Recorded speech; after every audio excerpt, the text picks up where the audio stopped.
Welcome to the second episode of Forging the Hilltop. In the previous episode, we built the Barrington House, the central structure behind the hilltop. In this episode, we're going to build the wooden walls that protect the hilltop, and we're also going to do all of the terrain. This includes the mud path and the grass areas. So the first thing is the walls. Now, if you look at the actual walls that protect the hilltop, they're made out of logs. Theoretically, that is possible to do here in Forge since we have log pieces, but there's a couple problems with that. First and foremost, and most obvious, is that it would require an absurd amount of Forge objects, and it would probably cause frame rate and other issues, so I decided to not use it right off the bat. I mean, that alone is enough to kind of cancel out everything else. But the other problem is that it probably wouldn't look the best. I mean, we only have 3 different logs, and repeating it that much would probably look bad. So as nice as it would be to have walls that are made out of like chopped logs, it would look more authentic, but it just wouldn't work for what we're doing here. So I needed to improvise a bit and kind of make my own version.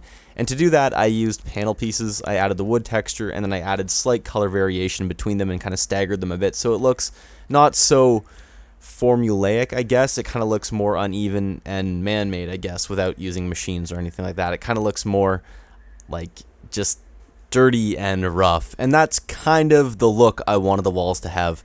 Now, I did experiment by adding the grime texture to it, but I felt like it just didn't work. I might go back and add it in later. We'll have to see. That might be one of the things I tweak at the end, but for now I wanted to keep it as clean wood, I guess.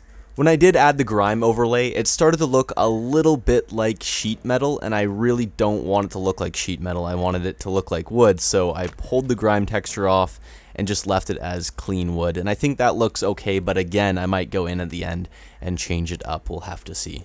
Now, I didn't want to leave the wall as just wooden panel pieces. I wanted it to have more. If you look at the real wall on the hilltop, there is like a metal holder kind of thing that holds all of the logs together, and I wanted to do that here with my wall.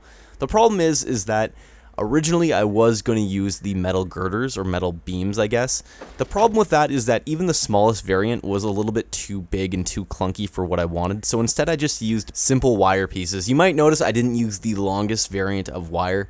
The reason for this is that when you use the 96, it kind of starts to glitch at a distance, so I like to use the 64, but I might go back and add the 96 and test to see if it's a problem.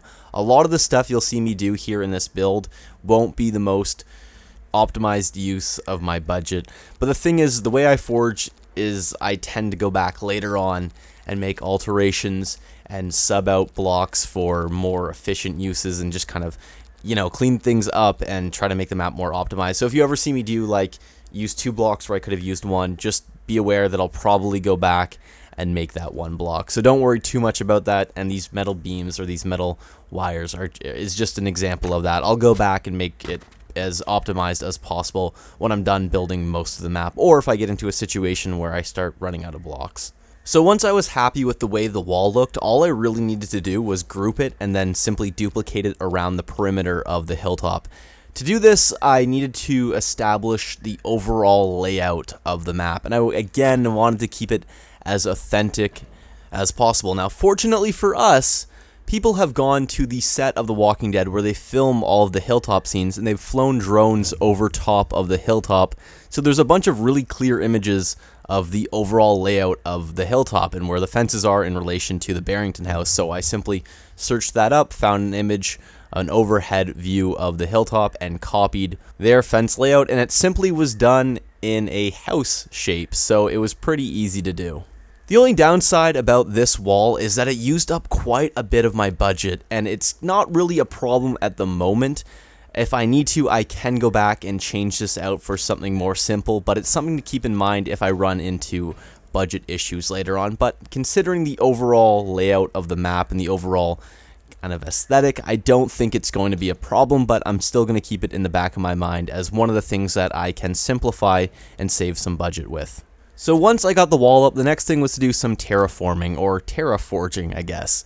One of the challenges I faced with this part was the fact that we don't have mud in Forge, and the hilltop is really muddy. A lot of it is mud. So I didn't have an option to use a mud terrain piece when I wanted to.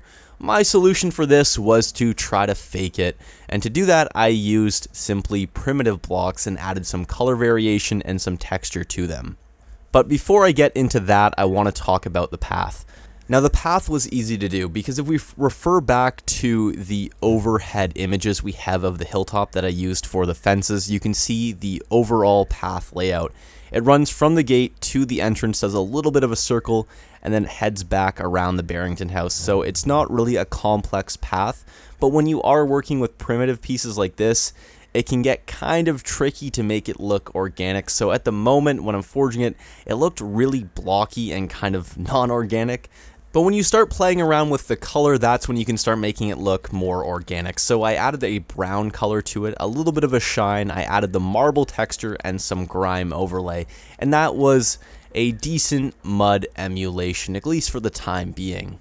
So the next thing was to fill in everything else that wasn't on the path, and that would simply be grass. Now the easy way to do this would be to simply just throw down terrain pieces and make it fill that way. But I didn't want to do that. I wanted the terrain to feel real, so I wanted there to be divots and mounds and ditches and that type of thing all over the map. Now if you look at the real hilltop, it isn't as dynamic as I make mine, but again, since this is going to be a functioning playing map, I wanted there to be some changes in elevation. Even though it's slight, it still is going to make the map feel a little bit better and play a little bit better because it's not just a giant flat sheet of terrain. There's parts that are going to be higher, there's parts that are going to be lower, and you can kind of see that around the path. So to do this, it really is just messing around with the various terrain pieces that we have at our disposal, using ramps, using hills, using mounds, and trying to make it look as seamless as possible. There are parts that you'll notice that I couldn't really get the seams to go away, but they're so minuscule that I'm probably, and I guess you guys, because you're watching me build it, you're probably going to be the only people who notice it, and I'm probably going to end up covering them up anyways with various structures, whether it be like a car or like a tent or a barrel or a crate or something like that. Anytime you see some sort of seam that's really obvious, it will probably be covered up. The important thing though was to try to make it feel as diverse as possible. So again, this meant ditches, mounds, kind of dips in the terrain, changes in elevation, just making it not boring and flat. And again, if it was boring and flat, it would be boring, and it also wouldn't play as good as it would if there's changes in elevation. So I wanted to make sure I had that, and it was kind of challenging to do. I could have simply just laid down one flat piece and it would have worked, but making it work with the mud pieces and also implementing good changes that look real, it was kind of tricky to do. After I got all of the terrain pieces down, I kept looking at the mud and I thought I could make it a little bit better, so I tried to implement some curved pieces just to make it look a little bit more alive and more like mud and not just flat pieces. So I added some curved pieces that kind of looked like drops in the mud as well, while still maintaining the path shape. But at the end of it, it just didn't look as good as I wanted it to be, so I substituted it for regular asteroid pieces. So this doesn't look like mud anymore, it just looks like a regular path, but it still works for the overall look of the hilltop. It still functions. That being said though, we are getting new terrain pieces with the new update. I'm assuming, since we're getting a new canvas, I'm going to go ahead and assume we will get new terrain pieces, and if that's the case, I will try them out here on the map. Sand might work better than this asteroid piece, so we'll have to see how they look. But again, we'll just kind of work with that. Another thing I kind of want to try is using rock pieces, like the dark tidal rock pieces. Those might work. And then I could kind of just put a flat, like, invisible barrier over top, so you walk on them like normal, but it still kind of looks like mud. We'll have to see. That's the type of thing I'm going to try in the future, but for now, consider the terrain placeholder. It might stay, it might not. We're going to have to see, or at least the path. The terrain is final, or the terrain as it is right now is how I like it, but the path itself might switch out for something, but for the time being, it's going to stay as asteroid pieces. But that about does it for this episode of Forging the Hilltop. If you have any ideas for the map, be sure to leave them in the comments section below. I'd love to hear what you guys think. In the next episode, we're going to start building some more structures outside. This includes the trailers, as well as some of the other stuff that is around the hilltop. I've been Pateronl with Forge Labs. Thanks for watching. I will see you guys all next time. I think it's pretty obvious, but at the time of recording this episode, the new update was not out, so we didn't have any of the new terrain pieces from Baron. However, the update is now out, so I went back and I substituted all of the asteroid pieces for barren terrain pieces, and it gave a more mud-like effect. But I still wasn't 100% satisfied with the way it looked. It looked slightly cartoonish, and the more I looked at it, it kind of looked like sand and not necessarily like mud. So then what I did was I went and I selected the entire map and converted it into a prefab. I then booted up another match on Alpine and moved the entire map over top of the water and lowered it so that the title pieces I was using started to convert into sand/mud, and I got this result. So I want to know which of the two map versions you think looks better. Do you think the version on Tidal, which uses the barren pieces for the trail, looks better, or do you like the version on Alpine where it just uses regular Tidal pieces? Either A or B. I want you guys to vote. There'll be a link in the description, and then after a few days I'm going to go ahead and proceed with forging, so make sure you vote on which version of the map you think looks better. I'm personally leaning more towards Alpine, but it's completely up to you guys. I want some feedback on it.